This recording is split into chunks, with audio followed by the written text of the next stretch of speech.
Hello and welcome to Peridot-Our Savior's virtual open house for returning students. Yes, you heard that right. I know you have gotten this paper that's right up on the screen where it says our open house and registration night is scheduled for July 20th and 21st.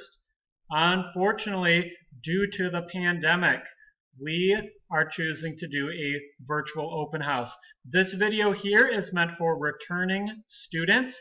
If you are a new student, please exit out and go back to the playlist and find the one that says new student. This one's just for returning. Okay, so those of you students who are returning, welcome back to school, at least virtually. I'm very excited to be able to speak with you today. I hope that your summer vacation has been a nice break from the distance learning and you're able to rest and maybe do some fun activities at home with your own family, but that you're ready to get back to school and get back to work. Now, like I said, we're doing a virtual open house, and unfortunately, we're also doing virtual distance learning school. Now, I know that I've heard people complaining or saying genuine concerns about, hey, distance learning, that wasn't fun at all. I don't think my student benefited from it. Why is Peridot choosing to do it again? Well, as you see on the screen right in front of you, it's actually not our choice. Our first choice was to have our students come back to school in person, and myself and some other staff members spent a lot of time this summer making plans and detailing how we could safely come back to school. For example, we have a whole group of volunteers who are sewing cloth facial masks for each child and each student to use a fresh one each day. That was about 700 masks. We also ordered a lot of hand sanitizer, and some of you even heard about us considering the idea of doing a split schedule of half of our students coming in the morning for 4 hours of classes, half of our students coming in the afternoon for 4 hours of classes, so that we could space our desks 6 feet apart. And we had a whole detailed list of other plans. Unfortunately, because the pandemic is getting worse in our state, our governor, Governor Ducey, decided that we cannot return safely back to school in the beginning of August. So he pushed the start date for in-person class to August 17th. However, he did very clearly say that that could be extended even further depending on how bad the pandemic is in our state at that time. So not our choice, but due to the health and safety concerns of our students and the members of our community, we are going to be following that order of returning on August 4th through distance learning. Now we'll have some details coming out later in another video about how exactly that's going to be working, especially for each particular class. Your child's teacher is going to be reaching out to you either over telephone or over video chat, whatever is most convenient for you, to try to explain to you how distance learning is going to work for your particular student. Obviously, for kindergarten versus 8th grade, things are going to look different. But the purpose of this video is to really look into what paperwork we need to get from you. Now, because we can't have you come back into school and grab the paperwork, we have come up with 3 different ways for you to get your registration paperwork. The first one is to email. Please email Peridot-Our-Saviors-Lutheran, that's one word, no caps, at gmail.com. Include your name and contact information, and we'll reply back to you with the needed forms that we need. You can fill that out on your own computer, or you could print them, write them out, take a picture, send them back to us, whatever is more convenient for you. Second option is to mail. Our mailing address is P.O. Box 118, Peridot 85542. You could call our school phone number, 475-7537, or send an email requesting to get those papers in the mail. When you do that, please give us your mailing address, And the best way to contact us by phone is on Monday, Wednesday, or Friday from 8 a.m. to noon. Those are our summer office hours when for sure either our secretary or another staff member will pick up the phone and talk to you. The third option is to simply call. This is especially only for returning students to use, where you can call and say, I just need to update some of my paperwork. And we'll get into what paperwork needs to be updated. All right, now let's go to this. This form, it's very similar to what you've seen in the past. It's just set up a bit differently, where we do need to have all these things done and completed by July 31st. We're asking you to do for your child to be registered for school this coming year. Now let's go through it line by line item.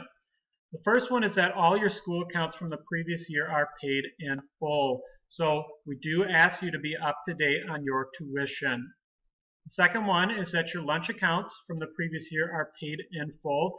If you have an outstanding balance for lunch, our cafeteria manager has mailed out a bill to you. Please pay that up so that your child can be good to go for the next coming year.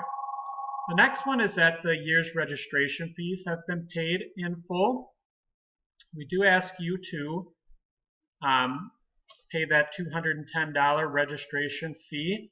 If you got that waived because you applied way back last spring, great, you're good to go. If not, we do ask you to pay that fee. The next one, birth certificate copy. Many of you returning students have your birth certificate copy on file. We don't need another copy because your child was only born once. So just keep the one. You can cross that off.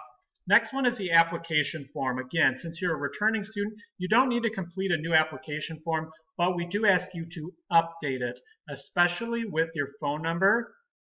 Any changes there? We also need your emails now that we're going to be communicating more that way. And finally, the most important one is the pickup policy. That one, we do need to know who has authority to pick up your child when we return to in-person learning. You do need to give us that updated list for when the pandemic's over, we return to school. Otherwise, you know it, some of you it's happened to, send somebody to school. If they're not on our list, we won't send the child home with that person. Next one is our health form. Let's take a look at what that looks like. Very similar to what you've seen before in the past. San Carlos Healthcare Corporation has come in about 2 to 4 times a year to do fluoride treatments and sealants. We do need an updated one for every year that you do give your child permission to do that. We haven't heard from the hospital if they are going to be planning to do that this year because of the pandemic, but we need to have it on file anyway. Let's go back to the checklist. Next one is the Gila County School Attendance Form. Many of you did that last year. Last year was the first year that we needed to do it. If you did it last year, you don't need to do it again. Go ahead and cross it off. Next, we have the Commitment to Excellence form. Again, that's another returning student form that if you have it on file from doing it a previous year, just cross it off. You don't need to do that. Next one, we have the Handbook Agreement with the statement on the Sunrise Dance signed.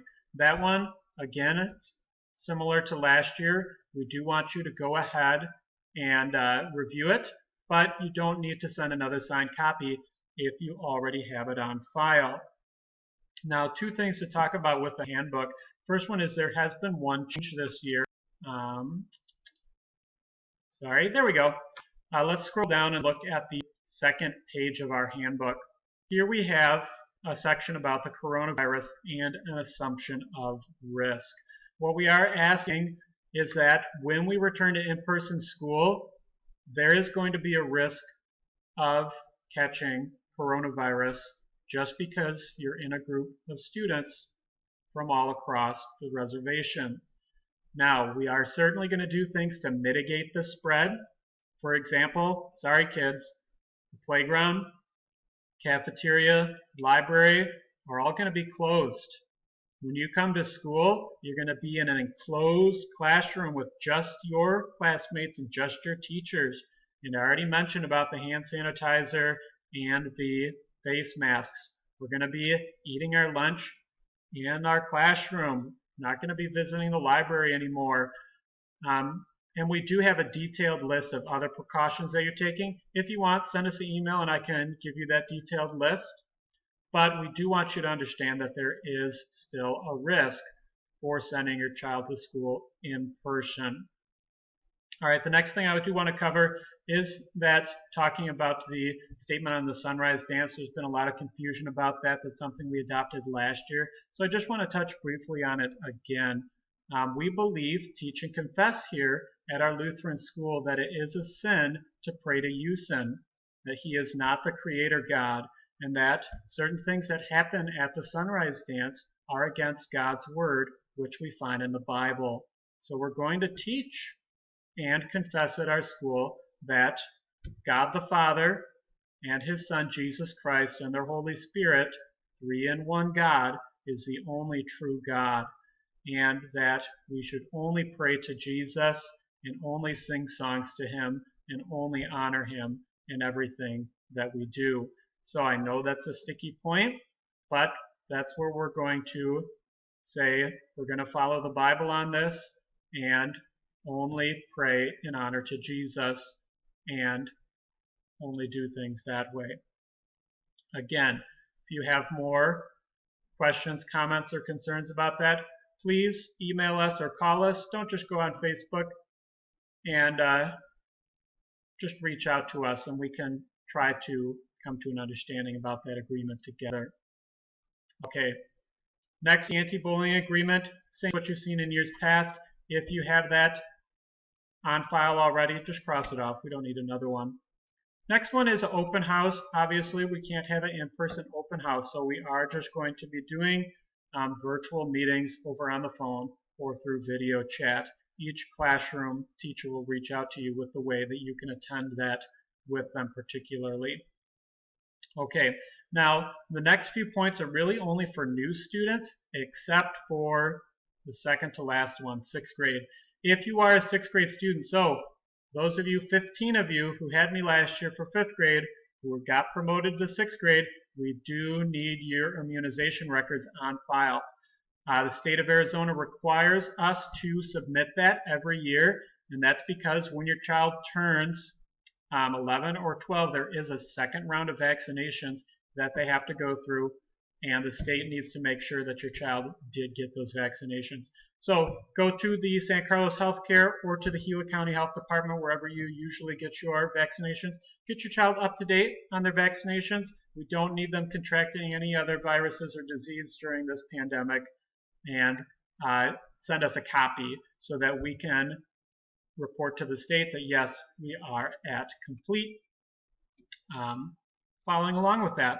In the last couple minutes, about the cafeteria application, if you received free and reduced from last year, that benefit will extend for the first 30 days of school. So that would take you to about the first week of September. You do need to submit a new application this year, even if you got it last year. I know some of us got really confused on that. We didn't submit it, and then September came when we started to get lunch bills. And even though we're doing distance learning, we're going to continue the SAC lunch pickup, but the government has changed the rules. We can't just have y'all come in and get a SAC lunch like it's been over the summer. You do have to fill out an application if you need it for free. If you get denied or you don't fill out an application, it is going to be $2.90 a meal. So please fill that out and call our school if you have any questions on that. All right, we're running short on time, but thank you for watching this video for returning students virtual open house registration forms. God bless.